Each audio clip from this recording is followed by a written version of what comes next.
Bismillahirrahmanirrahim. Selamat pagi, semangat pagi, salam sehat, salam bahagia, dan salam sejahtera untuk kita semua. Syukur, marilah kita panjatkan kehadirat Tuhan Yang Maha Esa, yang dan rahmat serta karunia-Nya, sehingga kita dapat melanjutkan acara kita, yaitu Pekan Kuliah Umum Jurusan Arsitektur, mengenai materi yang yaitu hari ini Asosiasi Profesi Lapangan Kerja serta Strategi Sukses di dalam kampus. Pada hari ini yaitu insya Allah akan berjalan dengan lancar. Selamat datang saya ucapkan kepada yang terhormat Bapak Ibu Dewan Guru atau Bapak Ibu dosen maupun narasumber, Bapak Insinyur Hendro Basuki, STMT IAI, dan juga Ibu Dr. Insinyur Citra Persada, MSc, dan selaku Kaprodi D3 Arsitektur Bangunan dan Gedung. Kepada yang terhormat, Bapak Ibu dosen Arsitektur Teknik Universitas Lampung, dan kepada yang terhormat teman-teman serta mahasiswa baru Arsitektur Universitas Lampung yang saya kasihi. Agar acara berjalan dengan lancar, ada baiknya kita berdoa terlebih dahulu. Doa menurut agama dan kepercayaan masing-masing. Berdoa mulai.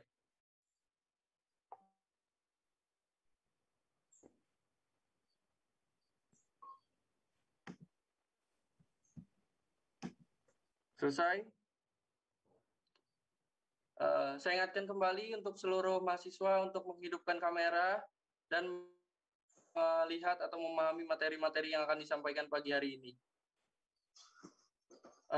Baik, acara selanjutnya akan kita mulai dan saya akan memberikan ini kepada moderator kita yaitu Atuhana. Atuhana, dipersilahkan. Baik, terima kasih MC udah dikasih kesempatan untuk melanjutin rangkaian acaranya.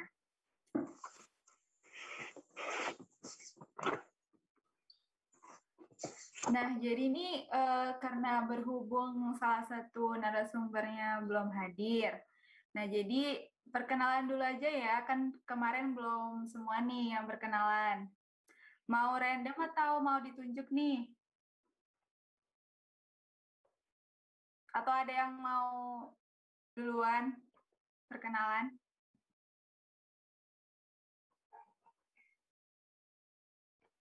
Random aja ya. Dicari yang off cam nih.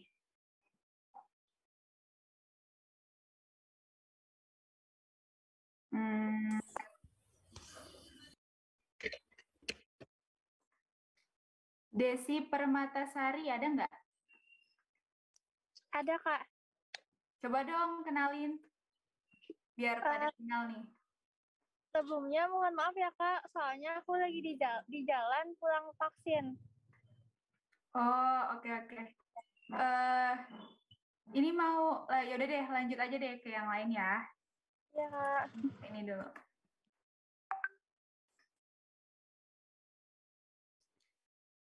Zahra Hanifah ada nggak?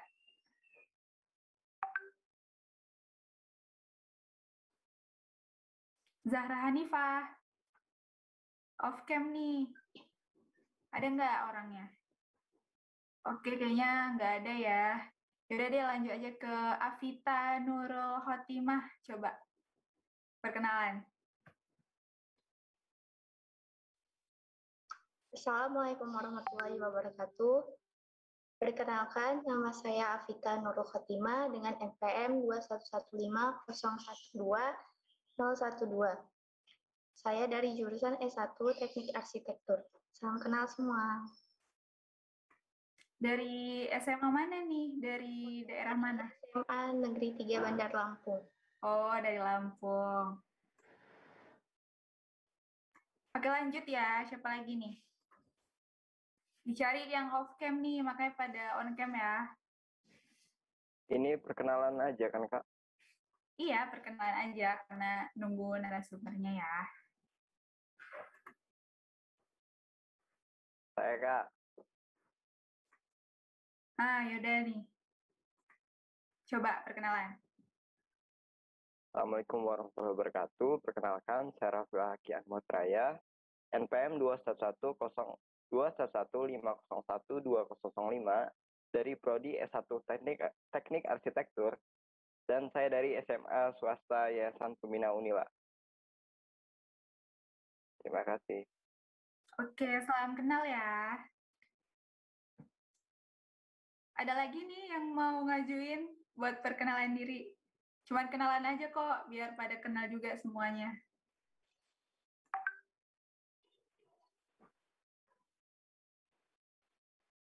Hmm,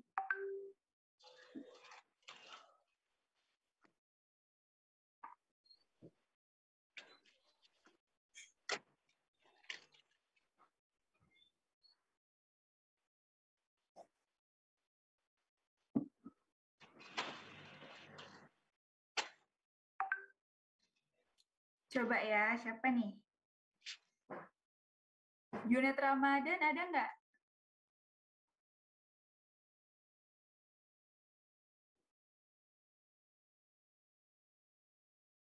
Ada nggak nih?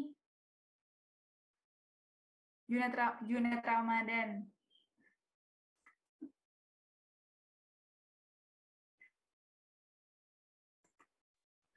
Yuk, Junet Ramadan, ada nggak Junet Ramadan?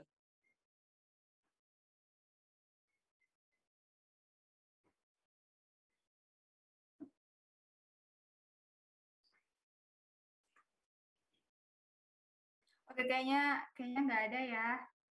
Ke siapa lagi ya?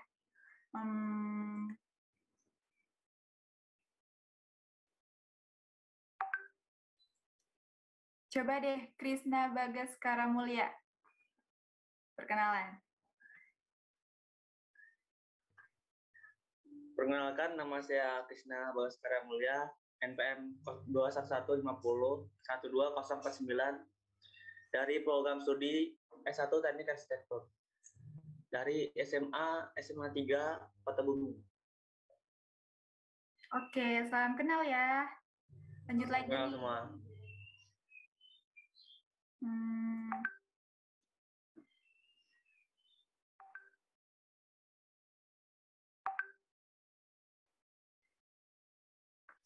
Satu lagi ya.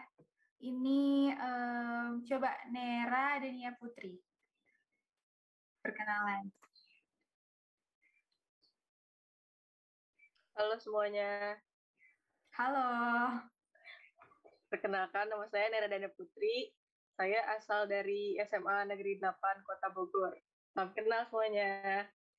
Oh, dari Bogor nih, dari luar Lampung. Salam kenal juga.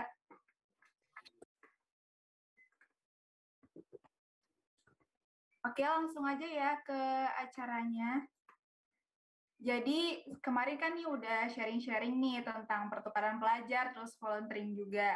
Nah, hari ini nggak kalah seru lagi materinya.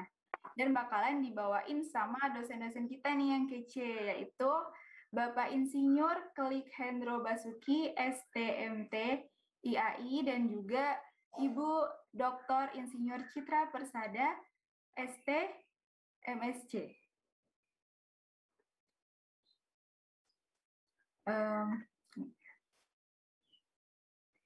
Kepada Bapak Ibu, apa kabar nih Bapak Ibu? Baik, sehat. Alhamdulillah. Makasih. Pagi semuanya. Pagi Bu. Pagi Bu.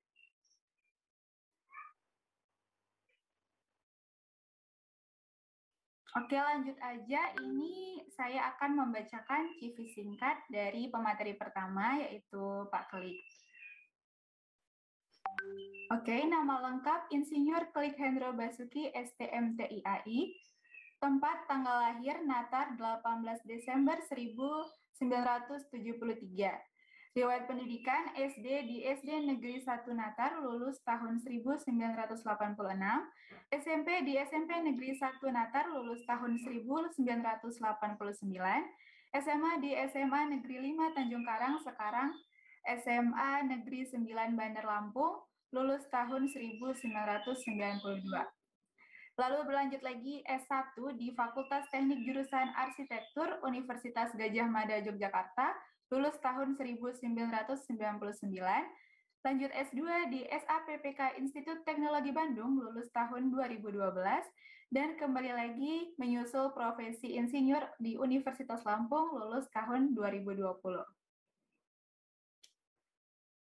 Riwayat pekerjaan yang pertama pernah menjadi arsitek junior di CV Adams dan Rekan tahun 1999 sampai 2004, lalu menjadi arsitek senior di beberapa konsultan 2004 sampai sekarang, menjadi dosen luar biasa Fakultas Teknik Universitas Lampung 1999 sampai 2004, lalu menjadi dosen tetap Fakultas Teknik Universitas Lampung 2005 sampai sekarang.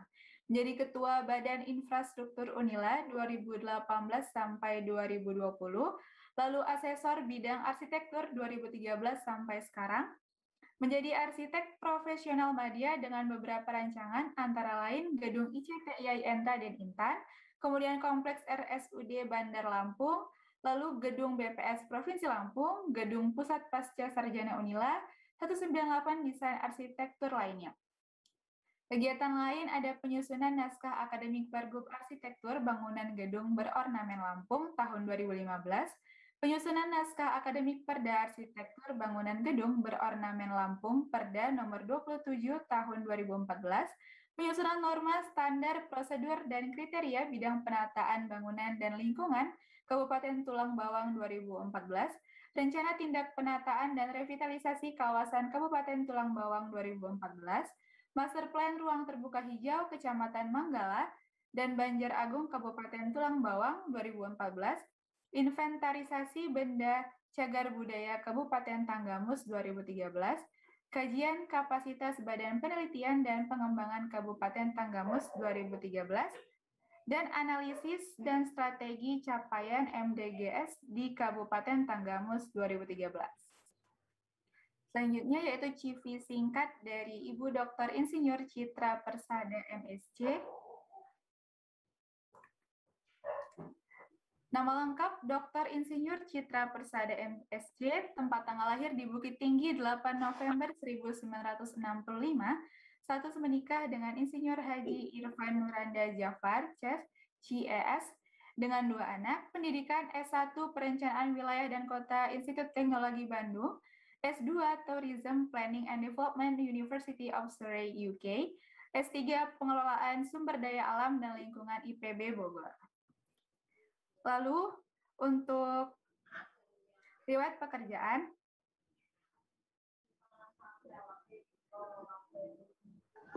pernah menjadi di Pusat Penelitian ITB tahun 1990 sampai 1994, di Unila 1994 sampai dengan sekarang. Lalu ada pengalaman bidang penelitian banyak di perencanaan kota dan pariwisata. Oke, jadi langsung aja ya ke materi yang pertama, yaitu tentang asosiasi, profesi, dan lapangan kerja yang akan dijabarkan oleh Bapak Klik. Kepada Pak Klik, saya persilahkan. Baik, terima kasih moderator. Sebelumnya saya ucapkan selamat pagi, salam sejahtera untuk kita semua. Semangat pagi ya, masih pagi kita harus semangat ya. Oke, yang terhormat Bapak Ibu dosen, lalu yang saya sayangi teman-teman mahasiswa sekalian, hari ini saya didapuk suruh mengisi materi kuliah umum berkaitan dengan asosiasi profesi dan lapangan kerja. Mungkin agak saya simpelkan sedikit judulnya ya, keprofesian dalam arsitektur. Oke, sebelum saya lanjutkan mungkin saya coba share screen dulu ya. Bentar.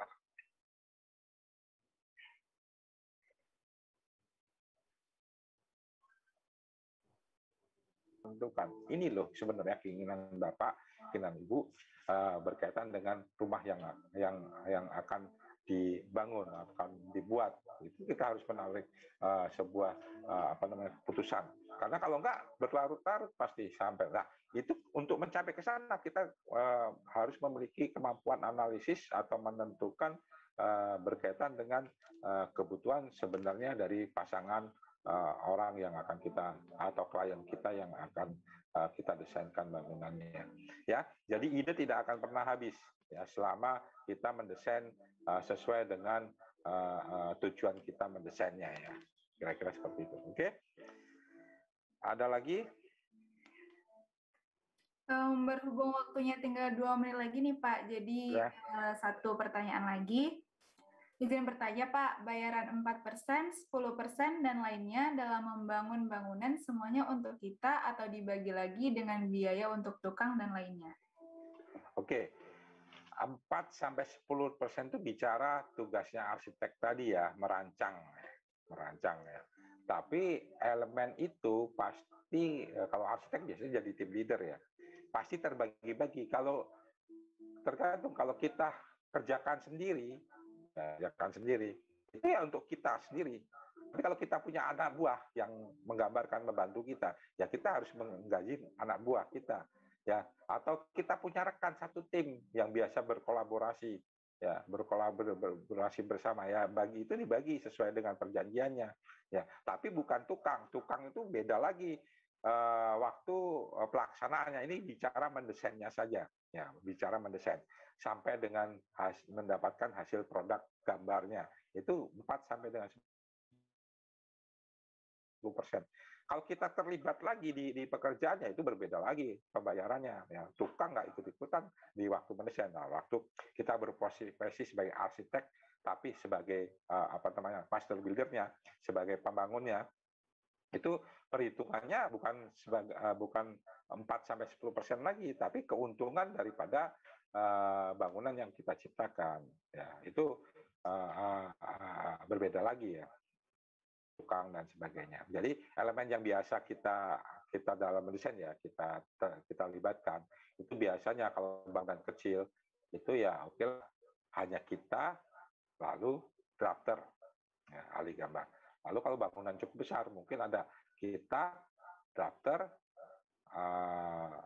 orang sipil ya yang menghitung kekuatan ataupun menghitung anggaran biaya walaupun kita bisa lakukan sendiri. Atau bangunan yang cukup kompleks, elemennya ada lagi.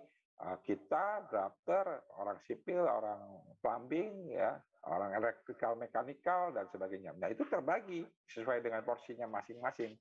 Ya, biasanya dibagi berapa bulan.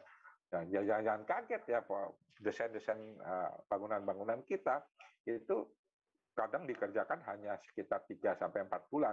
Tapi kontraknya dengan pemerintah ada yang sampai 5 miliar.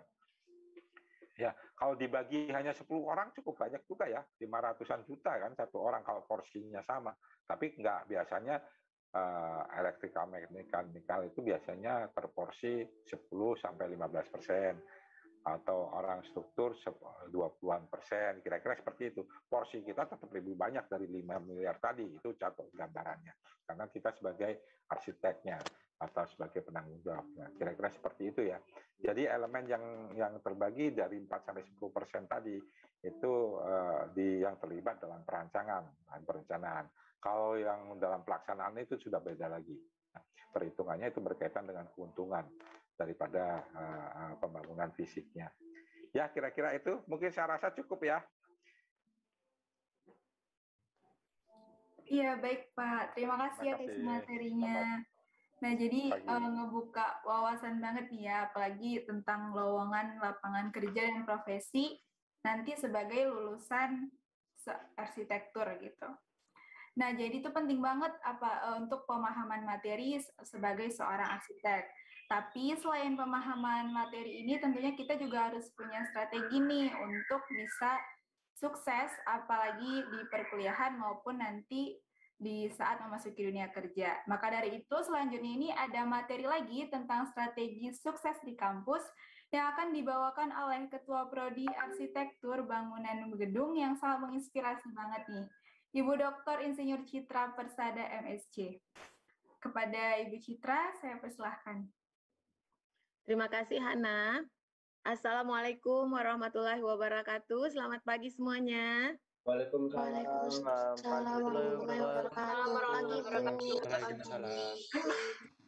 Masih semangat? Masih. Masih. Jawabannya tetap semangat ya, tetap semangat pagi ya. Kita ulang, masih semangat? Tetap semangat. Tetap semangat, Bu. Tetap semangat. Iya, tetap semangat. Ada yang jawabnya begitu. Mudah-mudahan ini ya tidak yang benarnya itu. Sebenarnya semangat. Ngantuk nggak? Enggak, Bu. Kalau ngantuk olahraga dulu, berdiri sebentar, stretching atau di tempat duduk stretching dulu. Boleh bentangkan tangan, tarik napas panjang-panjang, keluarkan lagi sampai 3-4 kali. Atau yang ngantuk boleh minum-minum dulu atau cuci muka kalau perlu. Karena ini sangat membosankan ya, duduk di depan tanpa bergerak. Kuliah online ini kelemahannya di sini, kita nggak bisa menggerak-gerakkan badan, berjalan dari satu ke tempat lain gitu ya. Baik, mungkin lebih kurang 1 jam ke depan kita akan berbagi cerita, tidak kuliah, tapi berbagi cerita dan menggali potensi kita masing-masing gitu ya. Yang terutama adalah mengenal diri kita. Siapa kita, mau kemana kita, dan apa yang akan kita lakukan. Saya akan share screen.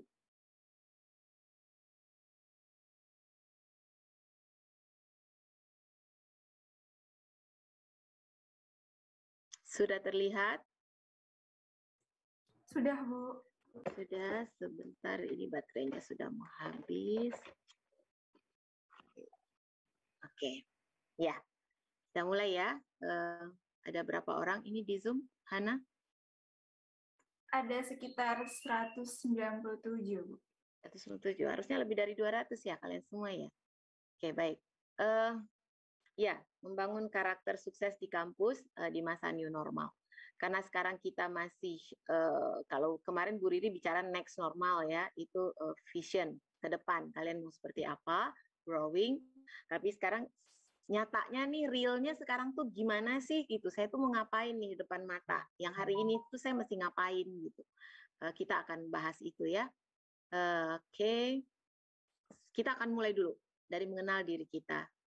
Mungkin untuk angkatan 18, 19, 20 mungkin ini sudah dapat materinya dari saya. Ada yang dapat, ada yang enggak kayaknya ya. Tapi nggak apa-apa, ini kita ulang-ulang, refresh ya. Karena yang berbeda sekarang adalah pandemi. Kalau dulu mungkin di situasi normal ini mah oke aja gitu ya. Nah, kita mengenal dulu diri kita. Siapa sih saya? Kalau saya tanya kepada adik-adik semua, siapa saya? Biasanya kita mengenalkan diri ya. Nama saya Rafli, nama saya Aulia, kemudian nama saya Dava, misalnya gitu. Saya lahir tanggal sekian di tempat di Mesuji, misalnya. Kemudian orang tua saya pekerjaannya guru atau PNS atau petani atau apapun gitu ya. Itu biasanya data diri kita. Tapi pernah nggak sih kalian melihat gitu ya, dari nama, apa sih makna nama saya ini ketika orang tua saya memberikan pada saya? Apa sih harapannya? Kemudian ketika saya lahir di Mesuji, di suatu kabupaten di ujung Provinsi Lampung, yang di sana kekerasan luar biasa, tiap hari beritanya begal, masalah lahan sangat kompleks gitu ya. Kemudian kehidupannya keras, orang tua saya juga bekerja keras di sana untuk bisa menyekolahkan saya. Pernah nggak terpikir gitu ya? Kemudian juga orang tua saya adalah orang yang bekerja keras, orang yang bertanggung jawab, orang yang jujur. Pernah nggak sih kalian amati gitu sebagai role model pertama kalian dari kecil gitu? Mungkin belum ya, mungkin belum sejauh itu. Karena selama ini kita menyatakan data-data kita, nama, alamat, tanggal lahir, orang tua. Itu begitu saja mengalir, seperti mengisi form data. Kita belum memaknai itu atau belum melihat itu jauh ke belakang. Kenapa saya terlahir di Mesuji? Kenapa saya terlahir di Bogor? Kenapa saya terlahir dari orang tua yang seperti ini? Apa sih yang Allah pesan? Apa yang Allah titipkan pesan kepada saya? Itu bisa cara kita mengenal diri kita. Ya, itu pertama cara kita mengenal diri kita. Nanti kalian coba renungkan ya. Ambil waktu berapa 5-10 menit untuk merenungkan itu. Itu cara kita mengenal pertama. Cara kita mengenal kedua adalah melihat kelebihan, kekuatan, dan keburukan kita. Saya lebih cenderung kita melihat kekuatan kita. Sekarang kita bermain-main.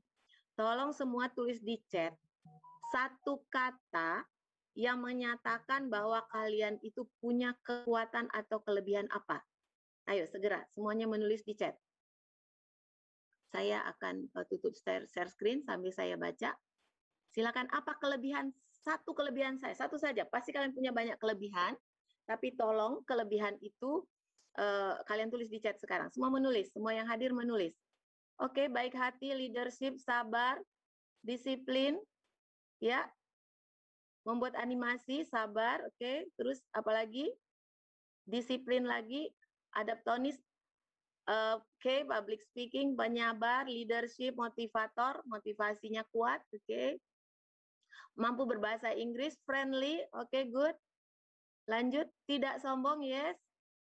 Perfeksionis, pendengar yang baik, ignorant, menjadi teladan, rajin, ya, humble, oke, fokus, humble, gigih, ya, kreatif, terus tegar, terus apa lagi? Mampu menyesuaikan diri, gampang beradaptasi, ya, sabar.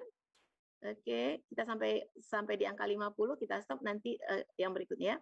Tidak suka terlambat, pantang menyerah, sabar, dan terakhir konsisten. Oke, kita balik ke share screen. Apa yang saya temukan tadi adalah kebaikan-kebaikan yang kalian munculkan dari diri kalian. Kekuatan-kekuatan yang kalian munculkan dari diri kalian. Kita seringkali melihat kelemahan kita. Aduh, saya ini apalah, aduh capek ya, aduh saya ini penyakitan orangnya, aduh saya nggak kuat begadang untuk pekerjaan atau tugas-tugas. Kita, self-talk kita berbicara pada diri kita itu seringkali negatif. Itu berbahaya. Kenapa berbahaya? Ketika kita menyatakan satu kata negatif pada diri kita, itu auranya jadi negatif. Tapi ketika kalian mengatakan, saya orangnya disiplin, saya orangnya sabar, saya orangnya adaptable tadi ya, mudah beradaptasi. Saya orangnya apalagi tadi banyak sekali ya. Itu akan memunculkan aura positif di diri kita dan akan memotivasi kita. Ya, jadi lupakan kelemahan-kelemahan kalian, lupakan kekurangan kalian, lupakan keburukan-keburukan kalian. Karena itu mungkin sudah berlalu, gitu ya. Kita lahirkan kekuatan-kekuatan untuk masa depan. Hari ini, ya, hari ini. Yang berlalu sudahlah, nggak bisa kembali, ya, kesalahan-kesalahan masa lalu, keburukan-keburukan yang telah kita lakukan biarlah berlalu. Ke depan munculkan kekuatan, munculkan kebaikan-kebaikan seperti yang disampaikan Bu Riri kemarin. Satu kebaikan akan melahirkan kebaikan-kebaikan berikutnya. Satu kekuatan akan melahirkan kekuatan-kekuatan berikutnya. Ya, itu yang harus kita lakukan. Nah, sekarang kita lihat siapa diri kita kembali. Apa sih tujuan hidup saya? Kalau sekarang saya mau jadi sarjana, Bu, yang jelas, Bu. Saya mau jadi sarjana arsitek yang keren, yang profesional. Oke. Setelah itu, saya kaya raya, Bu. Oke. Kenapa tidak? Ya, karena dengan kaya raya kita bisa berbuat baik. Kita bisa memberi kepada orang lain. Tidak ada yang salah orang bercita-cita kaya raya. Setelah kaya raya, Bu, saya mau bahagia, Bu. Apakah bahagia harus kaya raya dulu? Nah, ini bisa kita diskusikan nanti ya. Tapi setelah itu apa? Ada yang bilang, Bu, saya mau masuk surga. Oh, oke. Itu tujuan berikutnya misalnya. Tentukan tujuan hidup kalian. Ya. Setelah kalian tentukan tujuan hidup kalian mundur ke belakang. Apa langkah-langkahnya yang harus kita lakukan untuk itu? Ya. Dalam proses kalian melakukan itu, yang tadi saya sampaikan, itu adalah cara kita mengenal diri kita. Mengenal siapa kita. Mengenal apa cita-cita kita. Mau kemana kita nanti. Ya, oke, kita lanjut. Oke, saya kok nggak bisa berikutnya ya, agak lambat. Oke, ini gambar. Oke, nah ini agak rumit tapi nggak apa-apa. Satu-satu kita lihat ya. Kecepatan ya, harusnya belum ini dulu ya. Coba, saya agak lambat di sini ya. Pindah-pindahnya agak lambat. Oke, nggak apa-apa. Kita ke sini dulu ya. Karena sebenarnya belum ini. Ke sini dulu deh ya. Jadi kita akan melihat banyak hal. Mudah-mudahan cukup waktunya. Sebenarnya karena semua ini tuh butuh 1 hari atau 2 hari. Tapi saya hanya diberi 1 jam. Kita lihat yang penting saja, yang mana dari kemarin kita sudah bahas ya. Kuliah, investasi masa depan, beda kuliah dan sekolah, kalian sudah banyak memperoleh. Kita mungkin lebih banyak ke bagian yang tengah, managerial skills ya. Memanage waktu, meningkatkan motivasi dan manajemen stres. Mungkin kita lebih ke sana, kalau ada waktu kita ke yang lainnya. Nah, oke. 40 juta sarjana di Indonesia menganggur. 70% lulusan perguruan tinggi di Indonesia tidak bekerja pada bidangnya. Wah, Bu, berarti dari kita yang 200 ini nanti hanya 30% ya, Bu, yang bekerja di bidang arsitek.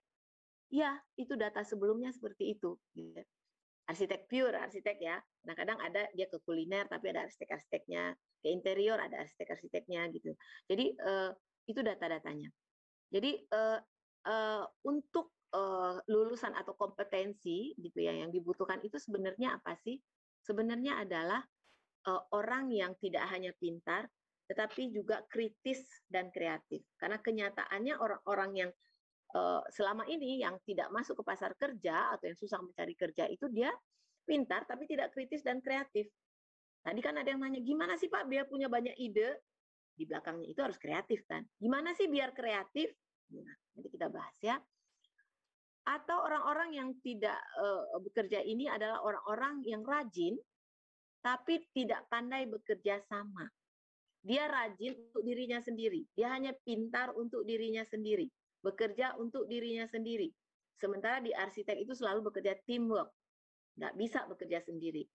Menggambar mungkin bisa sendiri, tapi ketika harus membangunnya, harus mengimplementasikan gambar itu kan perlu teamwork. Perlu tukang, perlu mandor, perlu tukang gambar yang lain ya. Atau mereka pandai bicara, tapi kemampuan komunikasinya kurang baik. Bicara tapi tidak nyambung, bicara tapi omong kosong, bicara tapi tidak bisa memahami perasaan atau kebutuhan orang lain. Makanya di dalam kuliah kita nanti juga ada kuliah tentang komunikasi, bagaimana komunikasi yang baik, dan kita juga ada networking ya di mata kuliah wirausaha bagaimana membangun networking. Nah, nih latar belakangnya ya, kita masuk ke berikutnya. Oke, kita lihat bisa terbaca. Ini saya agak ketutup. Oke, sebenarnya mengapa sih kita kuliah? Coba tanya pada diri sendiri. Dari pilihan-pilihan ini mana yang kalian pilih? Menyenangkan orang tua, bisa cari banyak uang. Untuk cari jodoh Bu, daripada tamat SMA nggak ngapa-ngapain, ya udah mas kuliah aja, tanpa ketemu jodoh saya langsung menikah aja, saya nggak usah lulus Bu. Atau karena ini pandemi, daripada duduk-duduk sambil tidur, ya saya bisa kuliah, ya mendingan saya kuliah Bu. Nah, apa ini yang kalian inginkan? Coba, kalau ada jawaban lain, kita kembali ke chatting, silakan jawab. Kenapa sih kuliah? Nggak usah saya tanya kenapa di arsitektur, itu nanti lagi berikutnya. Kenapa sih mau kuliah? Kuliah itu untuk apa sih? Ada orang nggak kuliah kayak Raya juga kok. Ada orang nggak kuliah bisa jadi menteri juga kok, gitu ya. Saya ingin mewujudkan mimpi saya, Bu. Oke, terus yang lain? Silakan. Ngapain sih kuliah? Mengangkat derajat orang tua Bu, amin. Cari ada amin, mau cari relasi, oke, networking, terus yang lain. Rizky yang belum menjawab ya, ada yang belum jawab nih dari tadi. Namanya muncul ada yang sama malah. Wawasan ingin bermanfaat di masa depan, ya. Terus apalagi meningkatkan kualitas diri, memenuhi standar pendidikan di keluarga karena semua kakak-kakak saya sudah sarjana. Jadi saya juga harus sarjana.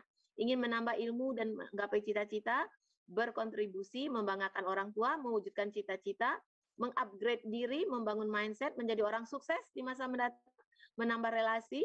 Ada saya nggak kebaca karena terlalu cepat. Iya, menjadi role model. Saya akan menjadi teladan Bu bagi orang lain. Keren. Terus, apalagi membahagiakan orang tua, jadi contoh bagi adik-adik saya, ya, teladan juga mencari pengalaman. Oke, 1-2 orang lagi saya ingin tahu. Ingin berbeda sendiri, Bu. Wow, sip, keren. Sukses dengan cara saya sendiri. Ya, mantap. Oke, 90. Kita berhenti di 90. Saya kembali ke ini ya. Saya akan kembali ke sini. Oke. Ya, oke. Ya.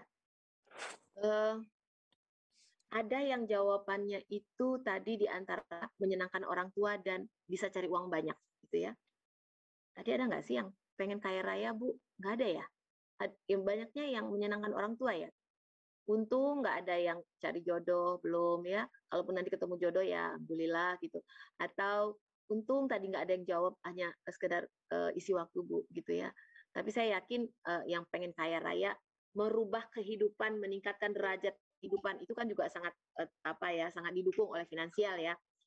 Memang uang bukan tujuan, tetapi uang adalah alat untuk mencapai tujuan ya. Oke, terima kasih partisipasinya. Kita lanjutkan. Agak lama ya ini ya. Oke. Apa sih bedanya kuliah dan sekolah? Jangan kecewa gitu ya. Karena kuliah kalian memimpin diri kalian sendiri. Dulu waktu sekolah dibangunkan, berangkat sekolah, semuanya teratur, diantar oleh ibu bapak atau antar jemput. Kemudian guru sudah menunggu, memerintahkan ini yang dilakukan. Kuliah enggak. Kuliah itu kalian dikasih jadwal, mau ikut jadwal itu, mau enggak, terserah. Mau bikin tugas, mau enggak, terserah. Mau dikumpul terlambat atau enggak, terserah. Karena tanggung jawab ada pada kalian. Kalian sudah dewasa, sudah balik, ya, sudah usianya di atas 20 tahun ya, rata-rata ya, benar enggak? Nah, artinya apa? Artinya dengan tanggung jawab yang lebih besar itu, kalian harus pintar memanage diri sendiri. Ya, harus menyalakan alarm sendiri, harus menyusun jadwal sendiri, harus mengkondisikan situasi lingkungan rumah kalian tidak terganggu, karena banyak sekali gangguan kalau kuliah dari rumah. Kalau kuliah dari tempat kos-kosan, urusan rumah kita bebas. Nggak perlu lagi bantu ibu angkat galon, nggak perlu nyapu, nggak perlu lagi tolong antar ayah ibu kemari, adik-adik. Tapi karena kita di rumah, tiap bentar diteriakin tuh sama orang tua atau adik, anterin dong, tolong dong, angkat galon dong, kata ibu-ibu nggak kuat nih. Ayo dong, kata bapak, cuci mobil atau cuciin motor bapak. Atau ini, aduh ada keluarga nih dari kampung, ini kamu harus bantu. Di kos nggak ada itu, enak kita. Kalau di rumah, pada minta tolong kan sama kita gitu. Makanya kalian harus mengkondisikan diri, ya, harus membuat tempat yang nyaman yang tidak terganggu oleh situasi-situasi seperti itu. Kemudian jumlah ujian juga lebih sedikit, nilai-nilai itu kadang-kadang dosen hanya 2, misalnya UAS atau UTS dan tambah tugas misalnya ya, dan nilainya juga lebih tegas, kalau nggak A, B, C gitu ya, setelah nilai angka itu dimasukkan ke ABC. Kalau dulu kan adalah 75, 76, 780 itu masih ada bedanya, kalau sekarang nggak, ujungnya adalah ABC, nilai mutu. Kemudian kecepatan mengajar lebih tinggi, yang telat, terlambat, ketinggalan, karena perlunya mendengarkan kata-kata dosen adalah dosen itu sudah menyarikan dari berbagai referensi, literatur. Ya, kalian nggak perlu membaca 20-30 buku, tapi ini loh benang merahnya, yang ini loh pentingnya dari 20 buku ini, kata dosen. Ya, nah, dan itu cepat. Kalau kalian telat, ya tinggalan. Gitu ya. Dan jangan kaget, tidak semua tugas diperiksa. Hari ini kuis ya, kata dosen. Kuis, ya ditanya, kalian nggak siap. Wah, penting jawabnya nggak bisa. Terus khawatir. Waduh, gimana ya nanti nilainya? Kadang-kadang kuisnya juga nggak diperiksa, ya. Dosen hanya ingin mengetahui sejauh mana pemahaman kalian di awal misalnya atau di akhir. Oke. Nah, kemudian mengenal cara belajar.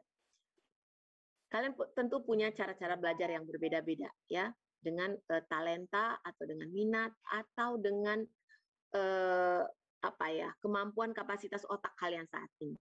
Tiap orang berbeda dan cara-caranya berbeda. Pelajarilah itu ya. Jika memang secara visual, manfaatkan media-media visual.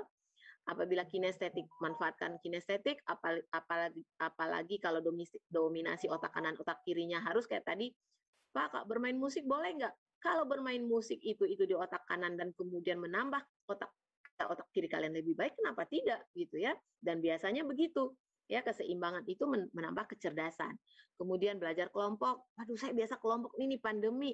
Ya kan bisa lewat Google Meet atau lewat WhatsApp group misalnya. Pelajari itu ya, karena bagaimanapun jangan malu, kita butuh orang lain, kita butuh bantuan teman.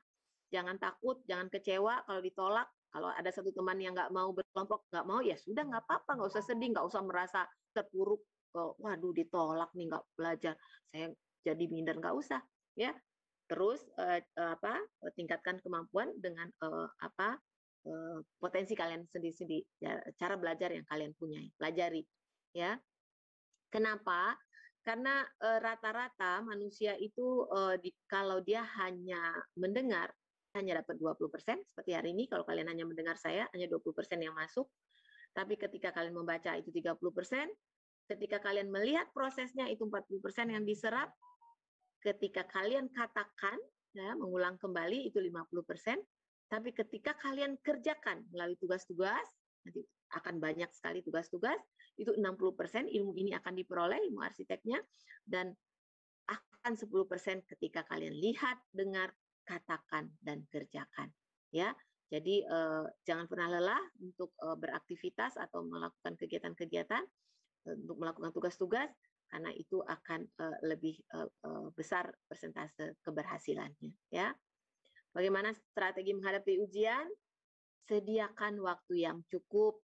Seringkali kalau mau ujian itu belajarnya setelah jadwalnya itu tahu. Misalnya besok, kapan-kapan ya ujiannya? Oh, besok ujian. Oh, hari ini disiapkan. Jangan, ya, nggak akan sempat, nggak akan mungkin kalian dapat nilai A kalau begitu caranya.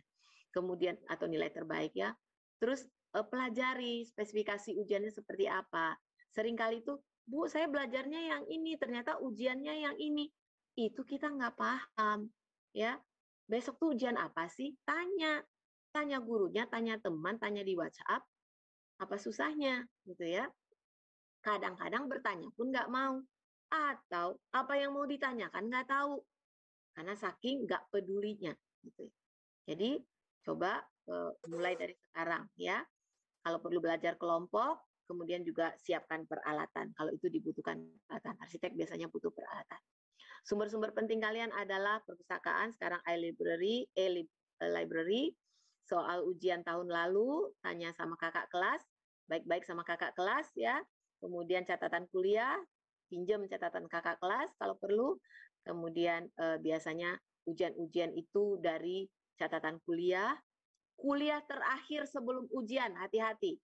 Jangan sampai nggak masuk, karena biasanya dosen akan mereview atau meng-highlight atau menggarisbawahi besok ujiannya yang ini ya, catat, kalau perlu direkam. Karena itu biasanya yang keluar ujiannya, ya. Hati-hati, ya, jangan sampai bolos kuliah. Oke.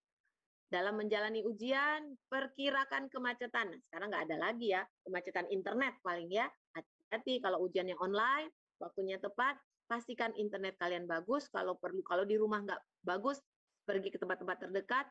Kalau di tempat tetangga, tempat saudara, atau tempat teman lebih baik, pindahlah ke sana, ya. Karena sekarang kita sangat tergantung sekali dengan itu. Kalau dulu memang ada aja alasan tuh mahasiswa, pecah ban, setiap terlambat pecah ban. Emang motornya ada berapa? Emang ban motornya ada berapa? Pecah ban terus pokoknya, ya. Kemudian ya ada juga yang alasannya macet waktu itu. Bandar Lampung mas semacet-macetnya enggak, inilah ya. Kemudian kerjakan yang mudah dulu, redakan ketegangan, jangan tegang. Berusahalah rileks dalam semua keadaan. Tenang, ya. Nggak ada gunanya tegang, karena tegang itu menimbulkan stres depres kemudian gagal semua. Jawab sesuai pertanyaan, jangan menebak atau mengarang, gitu ya. Menebak dan mengarang yang cerdas boleh, gitu ya. Artinya menebak mengarangnya tuh yang ada kaitannya, gitu ya. Terus garis bawahi inti jawabannya. Jadi ketika sudah menjawab, lihat lagi pertanyaannya. Biasanya di pertanyaan itu ada kata kuncinya apa, gitu. Jangan salah jawab, ya.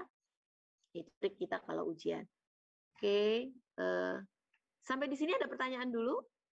Kalau saya takut Kenapa tidak bergerak ya? Suka agak lama ini.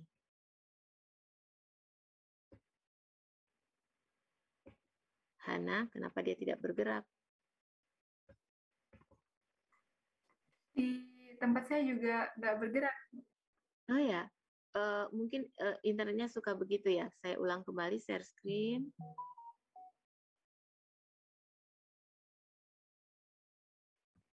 Oke. Oke. Kalian tahu gambar ini maksudnya apa? Ada yang bisa jawab kenapa? Kenapa tidak boleh? No cheating, please. Salah satu integritas akademik, ya, kualifikasi, kompetensi seorang sarjana adalah orang-orang yang berintegritas.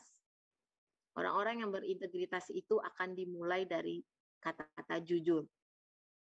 Orang jujur adalah orang-orang yang tidak akan membiarkan dirinya plagiat, tidak merelakan dirinya menyontek punya orang lain, tidak mengikhlaskan dirinya mengambil tugas atau karya orang lain dan mengganti namanya dengan dia.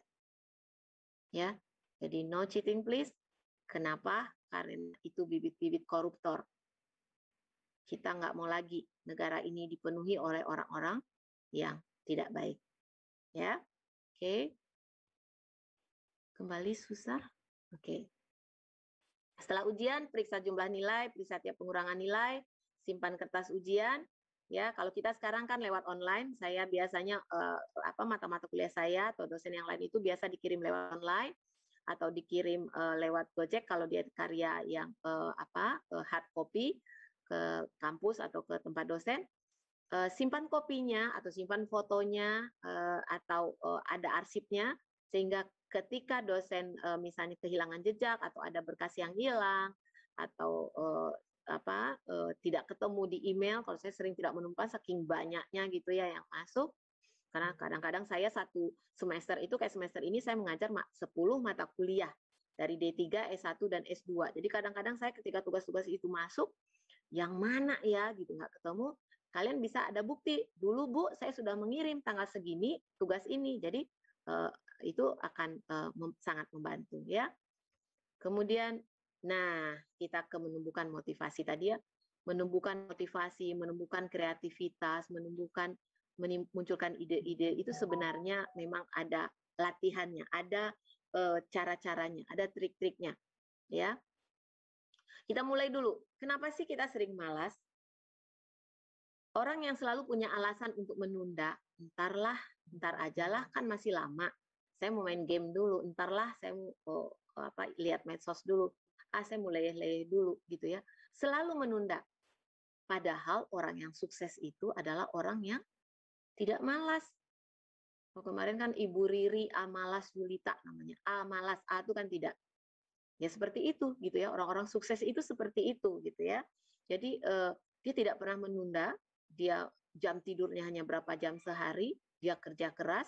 7 tahun pulang pergi Jakarta Bandung, dia perannya sebagai ibu dia laksanakan, jadi dia pulang pergi Jakarta Bandung itu sampai di Bandung itu jam 10 jam 11 malam itu dia periksa PR anaknya taruh PR-nya di atas meja ya, pagi-pagi PR itu sudah diperiksa oleh ibunya dan anaknya berangkat sekolah, dia lepas anak-anak sekolah baru dia berangkat ke Jakarta lagi gitu ya. Jadi nggak ada orang malas itu berhasil tuh nggak ada gitu ya. Dan orang-orang ini biasanya mendahulukan yang nggak penting-penting. Tapi buat dia penting karena dia malas, gitu ya. Jadi musuh utama orang sukses itu atau orang yang nggak punya motivasi itu adalah orang malas, ya. Oke. Bagaimana sih Bu cara memotivasi diri kita itu kadang-kadang kok susah, gitu ya. Pertama, tugasnya kan banyak nih nanti kuliah ini, ya. Sekarang aja minggu ini hanya duduk mendengarkan aja kita tuh udah kayaknya gimana. Apalagi nanti selain kuliah seperti ini, kita juga akan ada tugas-tugas yang harus kita lakukan. Dari tugas yang banyak itu dibagi, yang mana dulu nih, gitu ya. Pilih yang paling besar dulu, karena yang paling besar yang akan memakan waktu lama biasanya dari tugas kuliah itu. Ya, jadi selalu buat catatan-catatan, baik di handphone, di laptop, atau tulis di di dinding kamar sebesar-besarnya, terserah mau yang mana, tulis supaya tidak ada yang terlewat dan terlupa, dan supaya terlihat oh yang besar porsinya yang ini. Karena kalau tidak di list, dibuat listnya, kadang-kadang kita nggak bisa melihat nih mana nih yang paling banyak waktunya dibutuhkan, gitu ya. Kemudian yang kedua, tetapkan sasaran tiap kegiatannya, ya. Kalau kita melakukan sesuatu, tanya, ini tuh mau ngapain sih sebenarnya? Jangan jalan-jalan aja, kerjain aja, tapi nggak jelas tujuannya. Tersesat nanti, ya. Hati-hati. Kemudian yang ketiga, gunakan aturan 5 menit. Apa itu aturan 5 menit? Kayak gini, udah sejam tadi ya, harusnya kan kalian istirahat dulu 5 menit gitu ya. Tarik napas dulu, ngapain dulu, ambil minum dulu, silakan. Tadi kan saya beri waktu ya, minumlah, tarik napas lah, ngapainlah, silakan. Nah, itu aturan 5 menit itu untuk memberi untuk memberi jeda gitu ya antara satu kegiatan dengan kegiatan lain supaya kita fresh lagi gitu ya. Kemudian beri hadiah pada diri kalian ya. Bolehlah kita beri hadiah pada diri sendiri. Hari ini saya pengen makan yang saya kepengen, es krim misalnya gitu ya. Saya beli es krim yang murah aja dari McD kirim ke rumah misalnya gitu ya. Habis itu saya akan semangat lagi. Mungkin kecil atau mungkin sederhana, tetapi itu Anda mengapresiasi diri Anda sendiri. Kemudian cari bantuan jika perlu, jangan diam saja ya. Semua orang itu pada dasarnya siap membantu. Semua orang itu pada dasarnya ingin berbuat baik. Karena semua kita yakin, makin kita berbuat baik, makin banyak kebaikan-kebaikan pada kita ya. Jadi beri kesempatan orang berbuat baik, beri kesempatan orang mendapat pahala ya. Terus Bu, kalau ditolak gimana? Saya kan kecewa, terus saya malu. Kenapa mesti malu? Bilang aja sama diri sendiri. Orang itu ya, saya kasih kesempatan berbuat baik, dia dapat pahala, kok nggak mau? Rugi dia. Gitu kalimatnya. Katakan itu pada diri kita, rugi kamu ya, nggak bantu saya, nggak dapat pahala, nggak tambah pinter. Karena kalau ilmu itu dibagi, dia makin banyak. Karena setiap orang membagi ilmunya, dia belajar. Ya. Setiap orang memberikan pengetahuannya bertambah. Kemudian yang terakhir, belajar bersama teman. Teman-teman itu sangat perlu. Dunia nggak selesai sendiri. Jadi kita harus bersama-sama teman. Kalau Tuhan bisa sendiri, kalau manusia bisanya bersama. Ya, oke. Saya lanjutkan. Sementara ada pertanyaan dulu? Belum? Nih, Hana. Dia berhenti lagi, Hana. Saya ngadunya sama Hana nih. Kalau udah gini saya stop screen, saya ulang lagi internetnya, atau mungkin ininya berat ya. Filenya berat. Banyak foto. Oke. Nah. Gimana, Bu? Masih tetap males? Udah tuh dilakukan tadi semuanya. Tapi saya masih males aja. Ya udah, evaluasi deh target kita gitu ya. Terus katakan pada diri kita, saya nggak boleh lari dari tanggung jawab.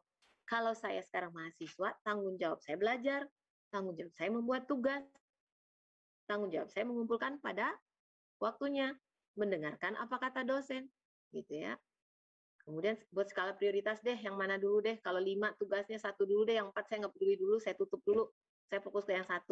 Itu membantu kita untuk fokus ya, untuk motivasi. Kemudian hati-hati dengan jadwal. Waktu itu sangat berharga. 1 menit yang lalu saja kita nggak bisa kembali. Ya, jadi hati-hati dengan waktu, manfaatkan waktu itu dengan sebaik mungkin, gitu ya.